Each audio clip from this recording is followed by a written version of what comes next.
Hello everyone, welcome back to my YouTube channel. और रोज की तरह हम आपके लिए लेकर आए हैं डेली वोकेब का आज हमारा डे 14 सेशन है। तो अगर आप इस चैनल पर नए हैं तो प्लीज़ चैनल को सब्सक्राइब कर लीजिए। इस चैनल पर प्रतिदिन आपको वोकेब गाइड लेसन मिलता है। इसके अलावा जीके और रीजनिंग के केस, मैथ्स के कंसेप्ट और सॉल्यूशंस और भी कई सारे वीडियोस मिलेंगे। तो प्लीज़ आप चैनल को सब्सक्राइब कर लीजिए। और आइए वीडियो शुरू करते हैं। आज का हमारा डेली वोकेब डे 14 है। तो फर्स्ट नंबर वर्ड है अवेलेबल। अवेलेबल का मतलब होता है उपलब्ध होना। Available, AVAILABL। अवेलेबल मतलब होता है उपलब्ध। उपलब्ध का मतलब जैसे हमारे पास कोई काम है और काम करने के लिए कोई सामान भी है तो वो एक तरह से उपलब्ध है, यानी अवेलेबल। तो इसको कह सकते हैं कि प्रेजेंट, उपस्थित। नंबर 2 है कंसाइन, CONSIG। कंसाइन करने का मतलब होता है कोई चीज किसी को दे देना, हैंड ओवर कर देना, यानी सौंप देना। कंसाइन का मतलब समझिए आप, सौंप देना। कोई बुक है, नोटबुक है, पेंसिल है, कोई भी सामान है, किसी को अगर दे रहे हैं तो उसे कंसाइन कर रहे हैं। कोई काम, कोई टास्क दे रहे हैं तो कंसाइन कर रहे हैं, यानी सौंप रहे हैं। इसका इंग्लिश में होता है हैंड ओवर। हैंड ओवर का मतलब है सौंप देना। और कह सकते हैं डिलीवर, इसका सिनोनिम में आएगा। नंबर 3 वर्ड है कर्व, CURV। कर्व का मतलब होता है कोई काम करने से मना करना, प्रतिबंध लगाना, नियंत्रित करना। तो इसको लिखेंगे हिंदी में, नियंत्रित करना मतलब करने से रोकना, मना करना, ये सब कर्व आता है। तो इसके लिए सिनोनिम है रिस्ट्रेन, यानी कि नियंत्रित करना, प्रतिबंधित करना अगर आवश्यक है तो। नंबर 4 वर्ड है डेलिकेसी। Delicacy, DELICACY। डेलिकेसी का मतलब होता है जैसे डिलीशियस होता है, स्वादिष्ट, तो वैसे ही है डेलिकेसी। डेलिकेसी मतलब स्वादिष्ट चीज, स्वादिष्ट चीज, यानी टेस्टी थिंग। तो डेलिकेसी का मतलब हो गया स्वादिष्ट चीज, स्वादिष्ट से related, tasty thing. Number 5 word है एम्बलेम, EMBLEM। एम्बलेम का प्रोनाउंसिएशन सिंबल से मिलता जुलता है। इसका मीनिंग भी वही होता है। एम्बलेम का मतलब होता है प्रतीक चिन्ह, यानी सिंबल। अब जैसे जो 1 रुपए का सिक्का होता है उसमें अशोक चक्र का चिन्ह बना होता है, तो वो एक तरह से क्या है, एम्बलेम। जो सरकारी कागज होते हैं उसमें भारत का बना होता है चित्र, तो वो एक तरह से एम्बलेम, ह्यूमिड, HUMID। ह्यूमिड का मतलब होता है भीगा, आर्द्र। जो भीग गया, इसमें पानी की मात्रा आ गई, उस अवस्था को ह्यूमिड कहते हैं, यानी मॉइस्ट, MOIST। मॉइस्ट का मतलब होता है हल्का हल्का पानी में भीगना। नंबर 7 है इंटरसेप्ट। इंटरसेप्ट, इंटर मतलब बीच में और सेप्ट मतलब बीच में उसको अड़ंगा डाल। तो इंटरसेप्ट का मतलब होता है हस्तक्षेप करना। सिनोनिम में लिखेंगे इंटरफेयर, इंटरसेप्ट करना, इंटरफेयर करना सेम चीज है, सिनोनिम है। 8 नंबर है प्रीफेस। प्रीफेस, कोई भी किताब जैसे लिखा जाता है तो उसके फर्स्ट जो पेज होता है उसमें प्रीफेस लिखा जाता है, पूर्व कथन। इसको कहते हैं कि कुछ भी जारी करने से पहले कोई बुक जो स्टेटमेंट दिया जाता है पहले पेज, उसको कहते हैं प्रीफेस, यानी पूर्व कथन। फॉरवर्ड इसको बोलते हैं, FORWORD। यहाँ पे देखिए ये वाला फॉरवर्ड नहीं, बैकवर्ड फॉरवर्ड वाला नहीं है, FORWOR।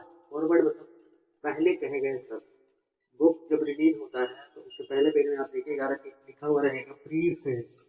कोई भी किताब छपती है तो उसमें प्रीफेस होता है, पूर्व कथन, यानी किताब पढ़ने से पहले आप वो स्टेटमेंट पढ़िए, वो पूर्व कथन है, यानी फॉरवर्ड। और यहाँ पे ए लग जाएगा, फॉरवर्ड, तो उसका मतलब होगा आगे की तरफ, या जो फॉरवर्ड बैकवर्ड होता है वो वाला। तो यहाँ पे फॉरवर्ड का मतलब होगा पूर्व कथन। नंबर 9 में है प्रोजेक्ट। अब जैसे कोई कंस्ट्रक्शन होना है, पुल बनना है, ब्रिज बनना है, उसका एक प्रोजेक्ट होता है। कोई भी नया अनाउंसमेंट होता है सरकार के द्वारा, प्रोजेक्ट होता है, तो वो प्रोजेक्ट है। प्रोजेक्ट का मतलब होता है योजना, यानी scheme, SCHEME, scheme. 10 number word है रेलिक्विस। रेलिक्विस का मतलब होता है त्यागना, छोड़ देना। रेलिक्विस का मतलब त्याग, छोड़ देना। इसके लिए हम पहले भी वर्ड बताए हैं पिछले वाले लेसन में, एबंडन। एबंडन का मतलब होता है छोड़ देना, त्याग। 11 नंबर वर्ड है रेमनेंट। रेमनेंट का मतलब होता है बचा खुचा, जो बच गए उसको रेमनेंट कहते हैं। Remainder, remnant synonym. Remnant means बचा खुचा, यानी रेसिड्यू इसका सिनोनिम है। रेसिड्यू मींस जो अवशेष है, तो हिंदी में कहते हैं अवशेष, जो बच गया। या इसके सिनोनिम में लिखेंगे remainder, REMAINDER, remainder. 12 number word है टेडिंग्स। टेडिंग्स का मतलब होता है यहाँ की खबरें। तो टेडिंग्स मतलब याद रखिए, खबरें यानी न्यूज।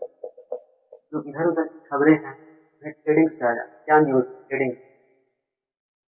13 कंटेम्प्टिबल। ये देखिए कंटेम्प्ट यहाँ भी आ रहा है, कंटेम्प्ट यहाँ भी आ रहा है। कंटेम्प्ट का मतलब होता है नफरत, तो कंटेम्प्टिबल का मतलब हो गया घृणा के लायक, घृणा के लायक,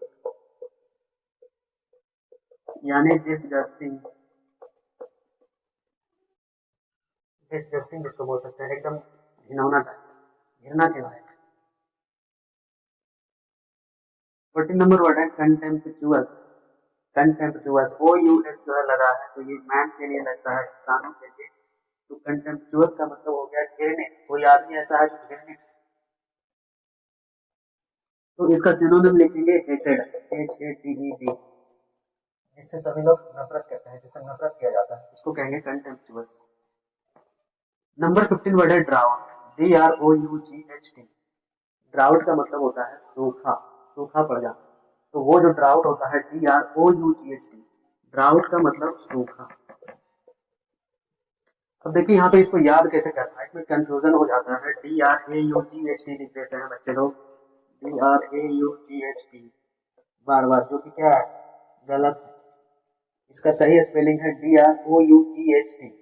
तो इसको याद कैसे करें कि भूले नहीं। तो यहाँ पे देखिए DRO है, तो O से समझिए कि ये कोई तालाब है, सागर है, महासागर।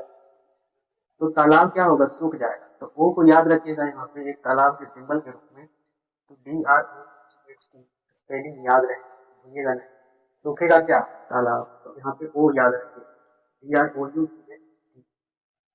नेक्स्ट वर्ड है एक्सटेम्पोर।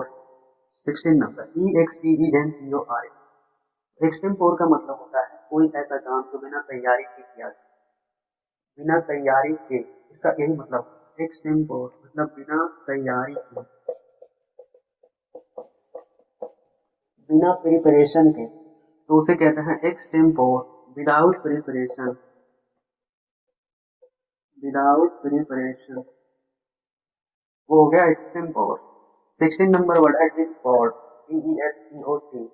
डिस्पोर्ट का मतलब होता है अत्याचार करना, डिस्पोर्ट यानी अत्याचार, दुराचार। और इसी में जब डिस्पोटिक बन जाएगा, DESPOTIC, तो अत्याचार करने वाला राजा डिस्पोटिक हो जाएगा।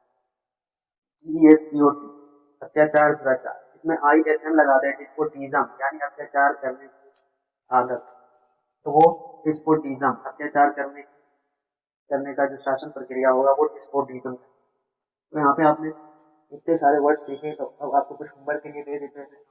तो ये आपके होमवर्क के लिए है, आप इसका मतलब हमें कमेंट में बताइए कि स्टैच्यू और स्टैच्यू